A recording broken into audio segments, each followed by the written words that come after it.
And welcome to another episode of Uncarcerated. I'm Lee Scott. I'm your host. Each and every week we take a dive into the world of the criminal justice system.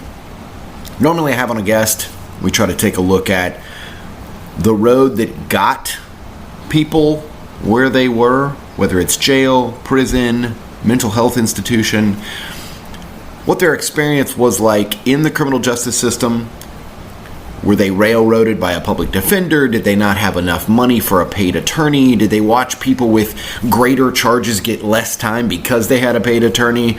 Was the judge a million-year judge? You know, in the South, we've got these judges who are less focused on justice than they are handing out millions of years. That's their whole goal. Mandatory minimum sentencing, the war on drugs, corrupt police action, drug task force and DEA agents that behave much like gangs. They mirror who they're trying to arrest and justify it by saying, well, the only way to battle the bad guys is to think like a bad guy. You know, and then we cheer it on by watching all these shows, FBI, Law and Order, SWAT. We've created a good guy, bad guy narrative that, you know, frankly, a lot of police take advantage of. And then what is the experience once you've arrived home? Were you able to find housing, a job, support? Did you get involved in relationships that were healthy or unhealthy? What was your model for relationships? If you grew up in unhealthy household or a household that was a single parent household and maybe you never saw a parent because they were working or another parent was incarcerated, how did that affect you? So we try to take a look at the broad issues in a style where we have a conversation with someone. But tonight, I'm just going to fly solo, and for a few reasons. One, I'm out in California. So this is the 1-year anniversary of me being home. I've accomplished a lot this year. I wrote all my goals down on a piece of paper. That's the most important thing I can express to you out there if you're listening and you're suffering from any type of life trauma, or you're just trying to move and close that gap between who we are now and who we want to be. I mean, that's really the human gap. Whether you're involved in the criminal justice system or have problems with abuse or trauma or addiction or, you know, bad relationships or weight loss, whatever the thing that we're battling, what it goes to is the gap in our lives is who we are right now and who we would like to be. And if we don't have a model for who we'd like to be, if that wasn't set up for us or we didn't think outside the box or create that vision for ourselves, a lot of times we don't even know we're existing in that gap. You always hear about this hole inside of yourself that we're trying to fill with drugs or alcohol or sex or food or whatever it is. That's the hole. That's the spiritual hole, is I'm trying to close this gap between who I would like to be and who I am right now. So if you're in that position, as soon as this show's over, I want you to commit to an exercise. I want you to get a piece of paper, a journal, whatever you write your stuff down in, get a pen, a pencil, whatever you write with.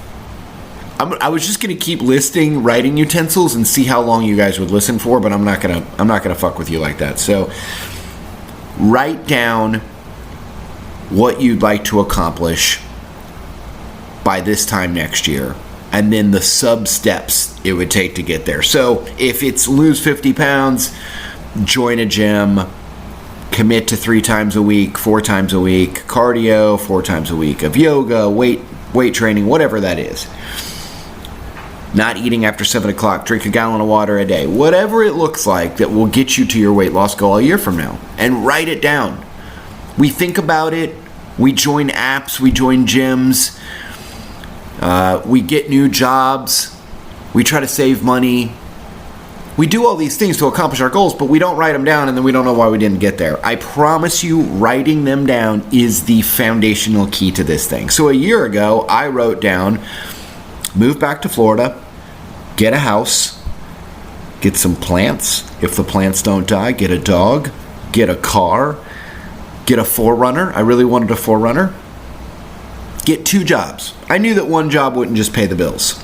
I knew I would have to work 2 30, 35-hour-a-week restaurant jobs because I was going to have to take what I could get. I wasn't automatically going to get back into podcasting or radio. I was going to have to take what I could.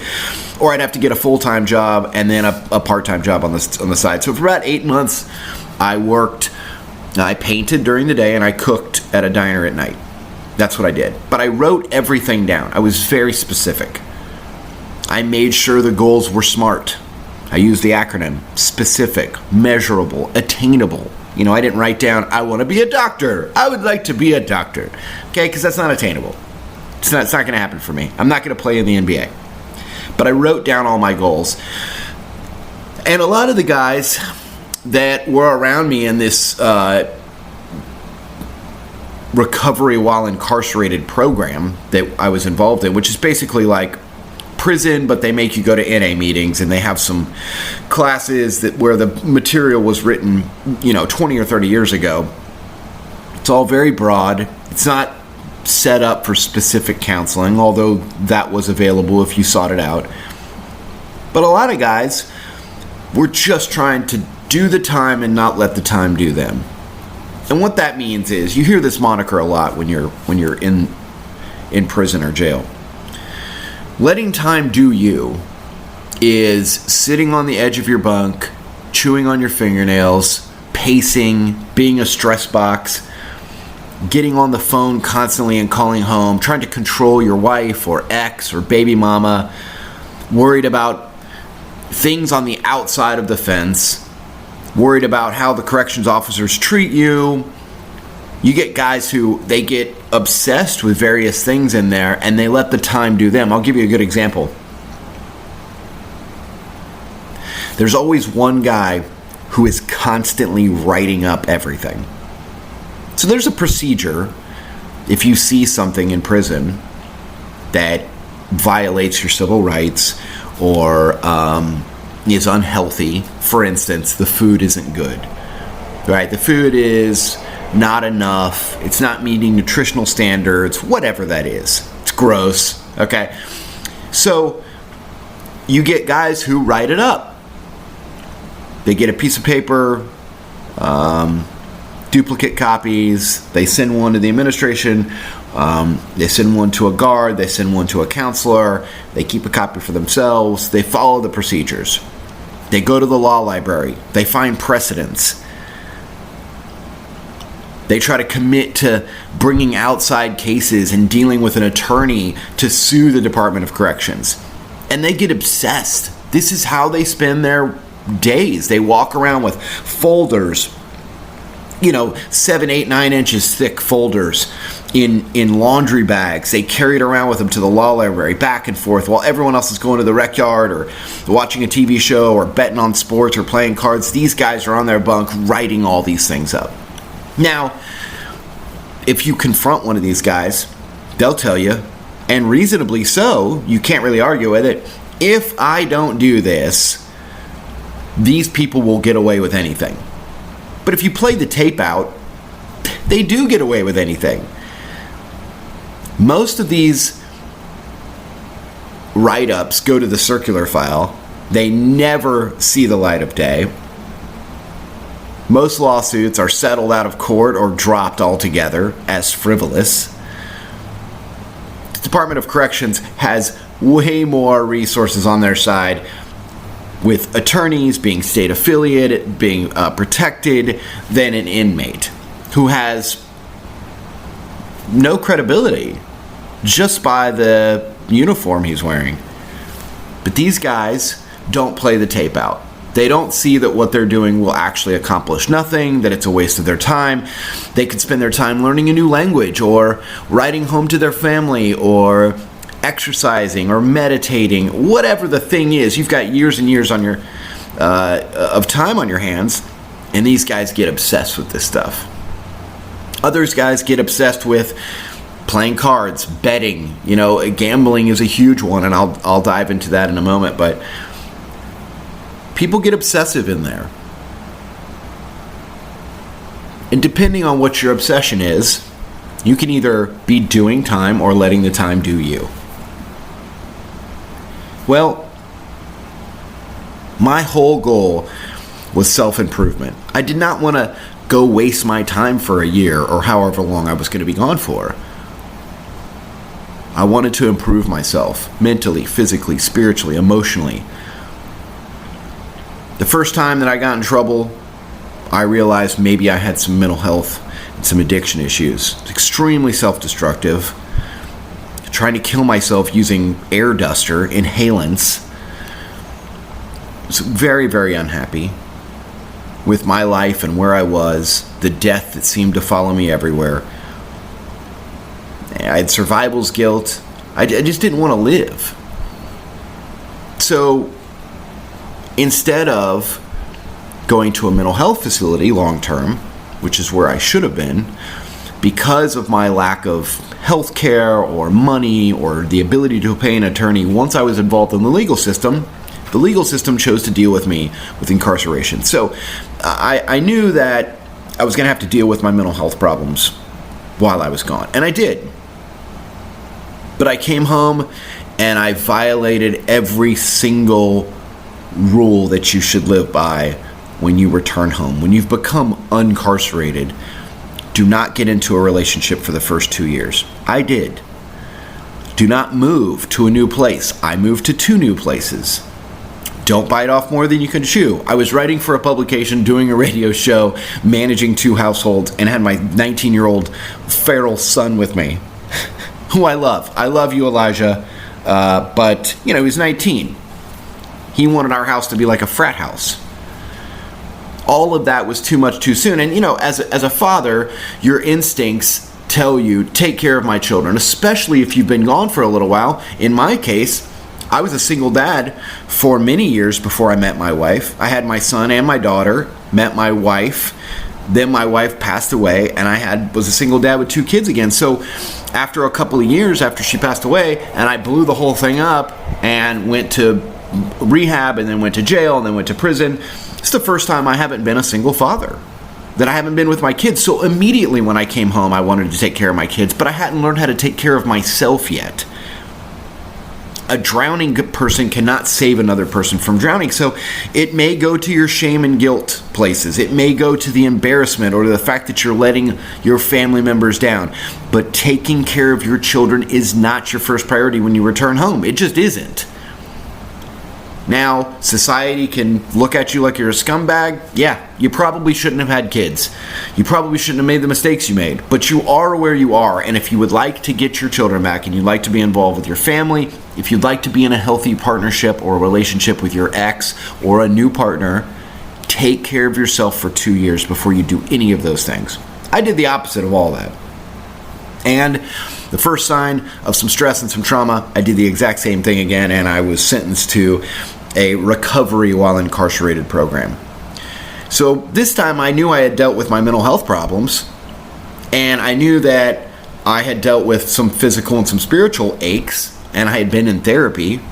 I had gone through the cycle of taking an SSRI, dealing with my dopamine levels and my serotonin levels. I had adjusted all that, but I was an emotional 5-year-old. And that's something that I wasn't self-aware enough to see. I couldn't handle death. I couldn't handle a breakup. I couldn't handle relationship issues or someone cheating on me. And I was in an open relationship. I tried to be mature and adult about it, but it drove me crazy. And I had to realize that I needed to be an emotional adult. So my mission while I was gone, while other people were gambling or doing law work or writing up Department of Corrections, I was focused on what are the key things that would allow me to be an emotional adult. So here's what I did. I got in therapy, I got into some classes, and I started reading. Who are the most enlightened people? Whenever you're trying to close that gap between who you are and who you'd like to be, it's nice to be able to say, well, that person has what I want. How do I get it? How did they get it? And I looked at enlightened people. I looked at my ex that I had been in an open relationship with. She embodied a lot of the things that I thought were healthy in a relationship. Now, us together was poisonous, and it wasn't good, and it wasn't healthy, and we weren't, quote, meant to be together. And I realized that. But she was able to let go She was able to not practice codependency. She was able to practice non-attachment. So I kind of looked at those things and I said, well, how do I adopt that into my life? And it's still a work in progress. So I started meditating, started practicing yoga. I got a couple other guys to do yoga with me. And I would sit on my bunk and I would envision, what if I come home and I don't reconnect with my 2 children? What if I come home and I don't find a healthy relationship or a fulfilling job? What if I never get to do a podcast or a radio show or something creative again? What if all those things happen? What if I'm just alone in a motel room working in a diner for the rest of my life? How will I respond? Because it's helpful to envision where you want to be and try to get there, but also envision what happens if you fall short. How will you respond? So many of us do neither of those things. We don't write down our goals and write down where we'd like to be. And then maybe at best we envision where we want to be, but if we fall short, we're so disappointed. We're so full of shame. Our society, especially Western society, fosters nothing but shame and guilt. The 12-step programs are completely based on shame and guilt. That's what they're based on. You have to go back up and get a white key tag if you relapse. So hold your head down, and it's supposed to be this moment of pride, but all they're doing is counting the days since the last time that they screwed up, and the guy who has 7 years is kind of lording it over your head. Our whole society is based on shame and guilt and not reasonable expectations of ourselves. So I envision both things: where I want to be, how I'll get there, and what happens if I do all the things and I don't get there. And all of it involved letting go of expectations, not being attached to a person or a thing or a place. And in this year, I've been able to accomplish every one of my goals. Every one of them. And I've been able to do it in the face of the echoes of legal issues, a breakup with someone who I love dearly, not getting what I wanted relationship-wise, and the death of my daughter. My daughter passed away 4 months ago. And my daughter was my soulmate. My daughter was supposed to do my radio show with me, travel to California with me. I love my daughter and my son, but I love my daughter more than anything I could ever think of. And she died. And I have to look inward and say that her depression and addiction issues, I contributed to those things. My absence and my genetics contributed to her issues and where she was at in life. Now, the me 10 years ago would have immediately had that thought and ran out and used or self-destructed. I just couldn't deal with that embarrassment and shame and guilt. I wouldn't want to live. Now I'm able to look at it for what it is. I'm able to own what I'm responsible for, and I'm able to let go of the things that I'm not in control of. Now that's an art, and I'm really proud of myself for that. But it takes a lot of work. I could sit here and look at both perspectives. The perspective that I was a good father and that I made up for the mistakes I made, and then we healed and we forgave each other, and that she loved me and we spent all this quality time together the last couple years. Or I could look at not being there and how it contributed to her life and death. Now, the guilt and shame does not serve me. It'll just send me down a hopeless spiral. So I let go. I let go of things that don't serve me. And that's a practice I commit to on a daily basis. If it does not work and does not serve me or the people around me in a positive way, I let go of it. And that's everything. If I'm in a relationship where we've agreed on some healthy activities and kind of have a similar vision of where we want to be, and one or both of us are not committed to it, let go. So often, there's only two options: commit to being healthy, or option B, don't be together. All of us seem to choose option C. not fulfilling healthy obligations in a partnership and trying to force them to work anyway. Where were you? Why are you cheating on me? Why were you drinking? Why, all these questions that are pointless. Let go. Let go of things that don't serve you. So the two big messages I have today are write everything down and let go of things that do not serve you. I hope that's helpful. Now, the reason I'm flying solo today is because I'm out in California. I flew out here to stay with my best friend for a while and work on commercials, music videos. I think we have a toaster strudel commercial coming up that we're supposed to be working on. I hope that I'm paid in toaster strudels. That's all that I hope for. So I'm super excited. I'm leaning into just being a tourist. I've been out here a few times before, but the new me is present.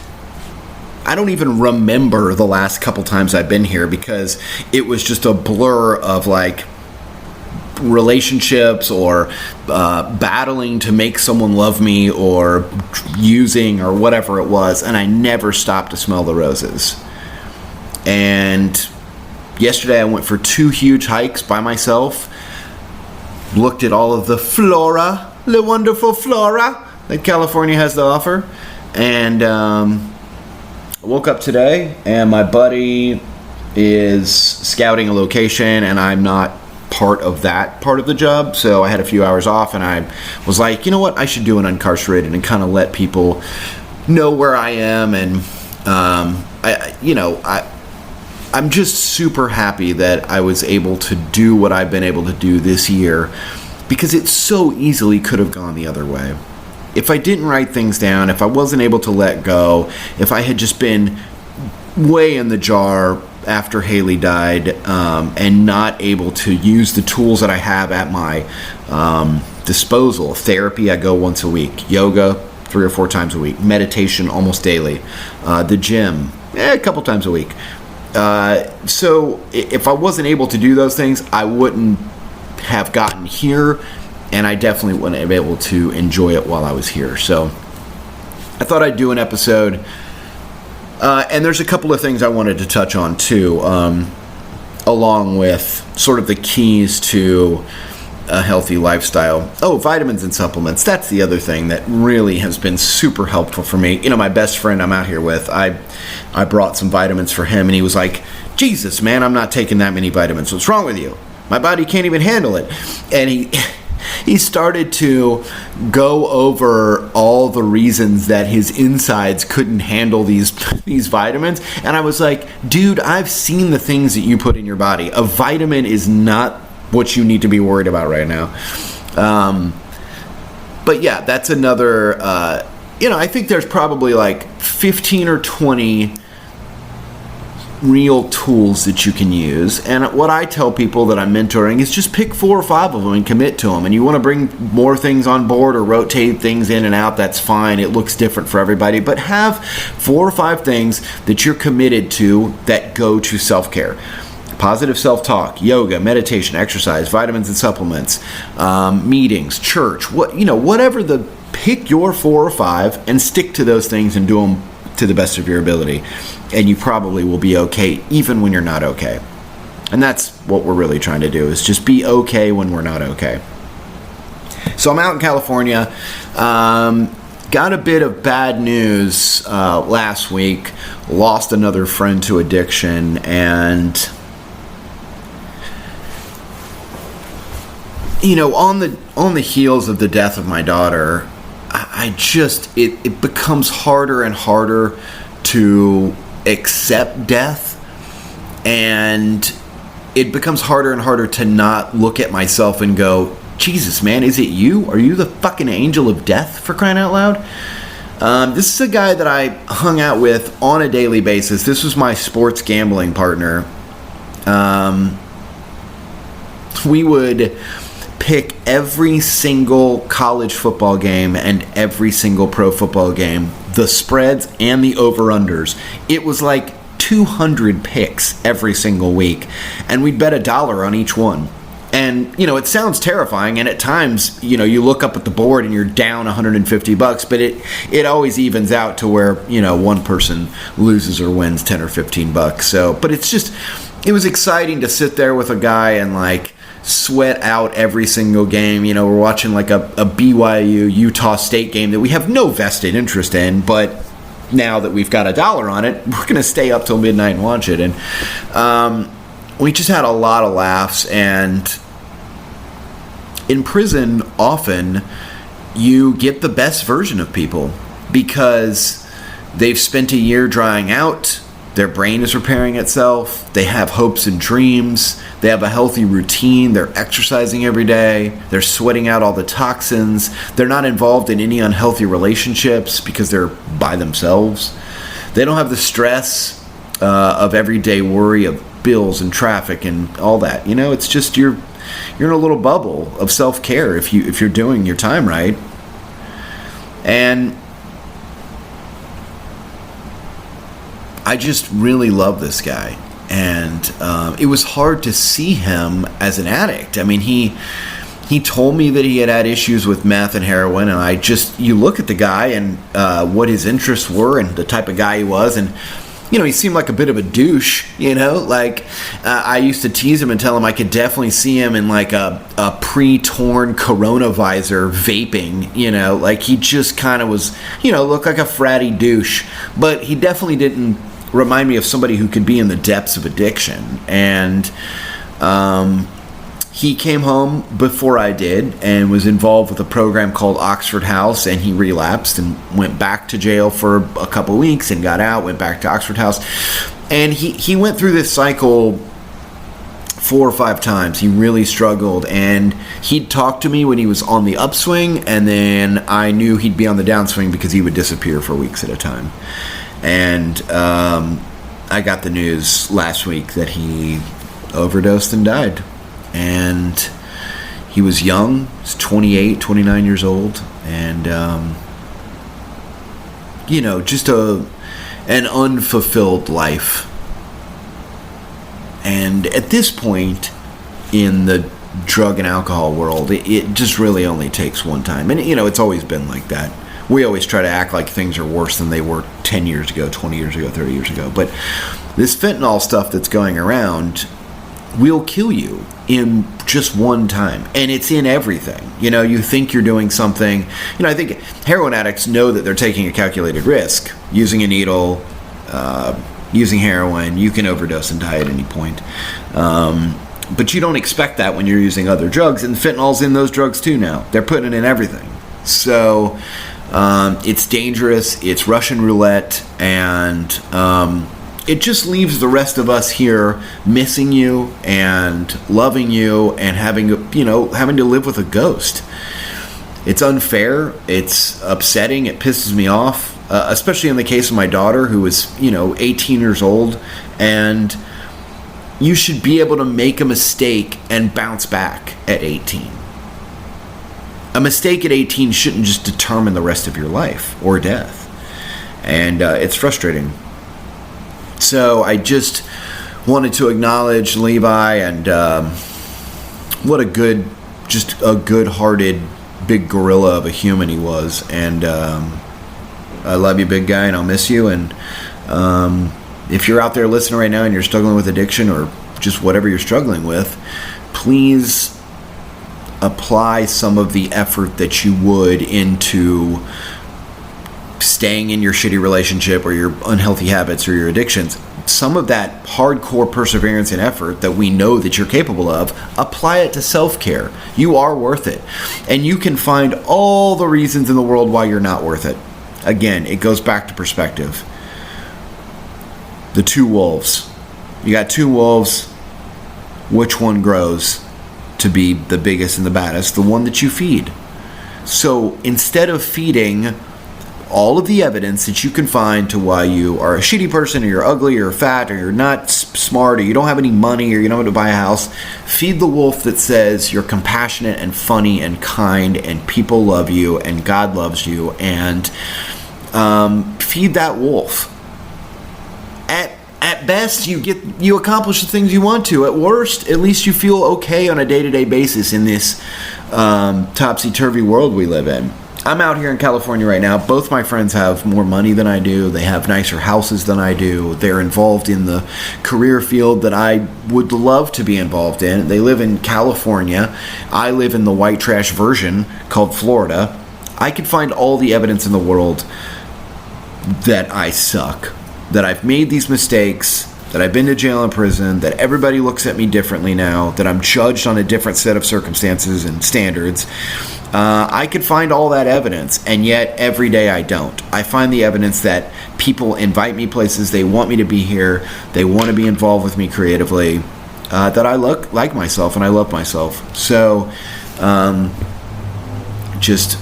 if there's anybody out there struggling, you can always message me and message us here at Uncarcerated. That's what the show is here for. Hopefully we can find a tribe and we all get through this thing together. mlscottblog@gmail.com. And the last bit of news, which is probably the most exciting news of the day. I buried the lead on this one. So, here's what we got. My hometown. I'm stalling so I can pull the article up. Of Gainesville, Florida, has decided to accept UBI for inmates. UBI is Universal Basic Income.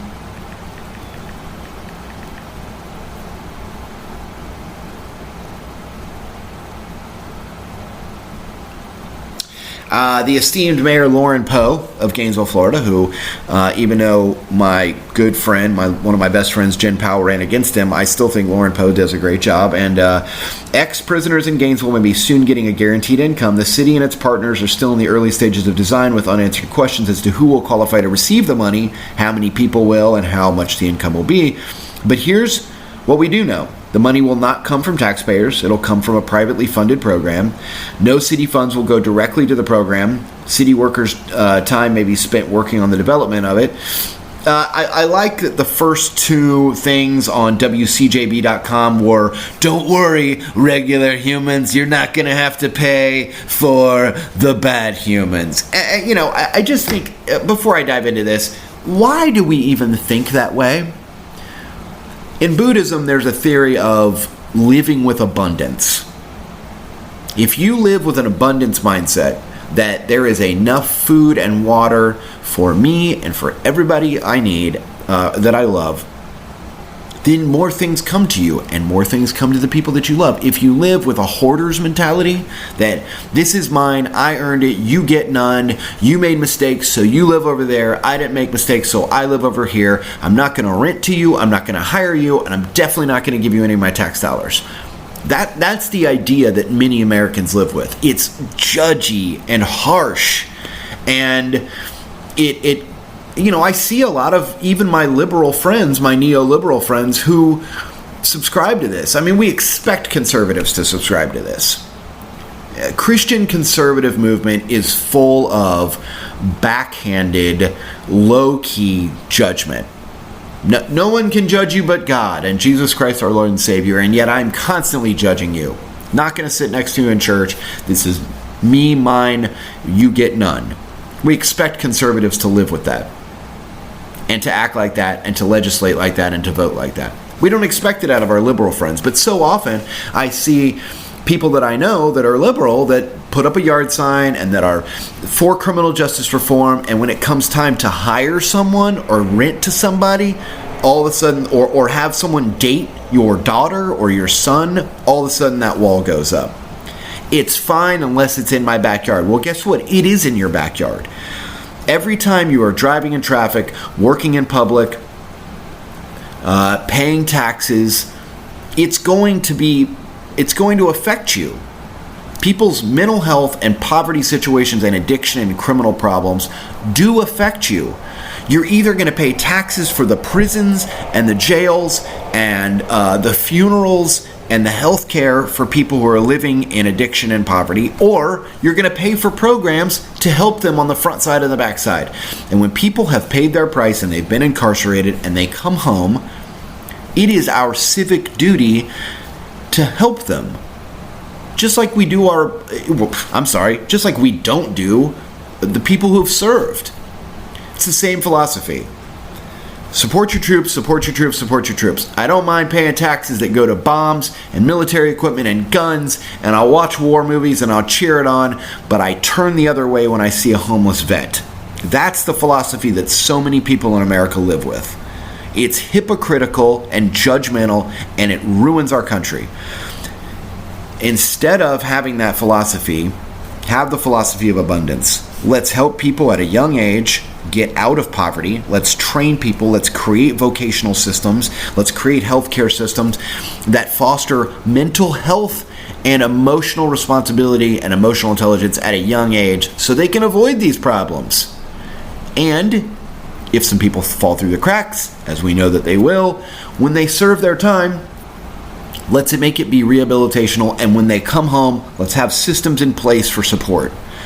Financial support, housing, careers, jobs, addiction support. Give people 2, 3, 4 chances if they need to relapse and to get their shit together. Because you will pay for it. You think you live in your ivory tower and your gated community and you don't have to deal with this stuff, but you do. Your kids go to school with these people. They will work with people whose sons and daughters are the sons and daughters of people who have been incarcerated or had addiction problems. You are affected by it. So dive in and try to help. And I think WCJB's article here, it just goes to like, we know who's reading the articles on the local TV station. And instead of the first couple bullet points being why this is good for the community and how people with jobs and people with education and vocational training and healthcare and mental health issue support don't go back to prison and therefore your community is better. The first couple bullet points are the money's not going to come from taxpayers and no city funds will go to spending stuff on inmates. It's exactly why I'm doing this show, folks. Because we need to change how we deal with incarcerated individuals, people in poverty, and people with addiction and mental health issues in this country. And it starts by changing our attitude. Stop putting your wall up and thinking that you're better than somebody.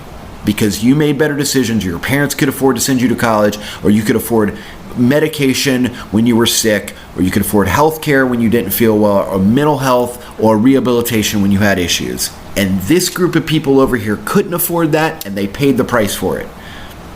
Does not make you better.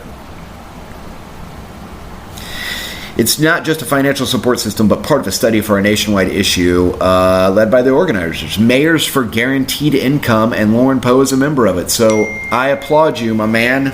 I applaud you. The highest correlation between a returning citizen and ending up back in prison is poverty. There is no greater indicator. I'm going to repeat that. Gainesville's mayor says the highest connection between a returning citizen and ending up back in prison is poverty. It's looking at like it would be $600 to $1,000 a month. Mayors across the country, part of MGI, are running similar pilot programs in their own areas for low-income groups. $15 million donation by Twitter CEO Jack Dorsey will be funding the bulk of the project. So there you go. I'm back on Twitter.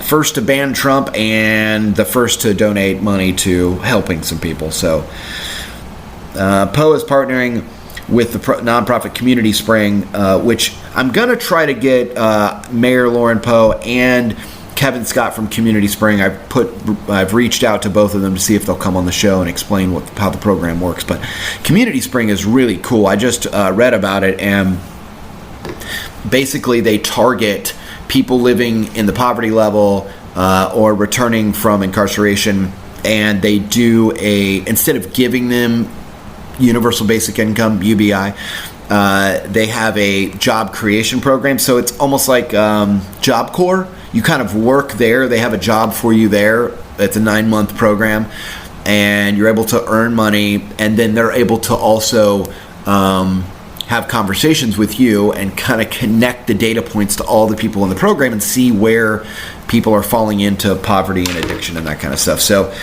they can help on a micro and a macro level. It's a very cool program, and I'm hoping to be involved with it on some level. It's going to be a randomized control trial. We're partnering with the University of Pennsylvania and the University of Florida in order to rigorously study what happens when you give people monthly checks. How does their behavior change? Said Community Spring Executive Director Lindsay Coleman. She said the study will be important in debunking the myth that guaranteed income dollars go toward items like drugs and alcohol. She said there's no evidence to claim that the money is crucial to the survival of many individuals who are unable to get jobs or housing out of prison. For many ex-prisoners, a program like this could be life-changing. Tequila McKnight, who got out of the prison system 7 years ago and is now a fellow at Community Spring, says the program will have a huge impact. When I got out for a whole year, I could not even buy clothes. I didn't have money to buy anything. My money went directly to pay for rent for my kids and I. The next step is for the city, Community Spring, and MGI to sign a memorandum of understanding. From there, they'll apply the grant and get the program started. So they're hoping to start it by October 1st, 2021. Unbelievable. Makes me proud to be from Gainesville, and just props to Lauren Poe for being involved with this. And we'll hopefully get him and some other people on the show to talk about their experience with Community Spring and the Universal Basic Income. All right, that's going to do it from Uncarcerated, live from Los Angeles, California, as I look down on the Hollywood Hills. I hope you guys enjoyed yourself. We'll try to get some guests on this week, and just hit us up. Definitely. mlscottblog@gmail.com is how you email us if you want to be involved with the show on any level. You can also follow us at Uncarcerated on Twitter. Make sure you like, rate, and subscribe on Apple iTunes, Spotify, Stitcher, wherever you get your podcast. It's the only way we can keep this going and hopefully help some people down the line. That's going to do it for Uncarcerated. I'm Lee Scott.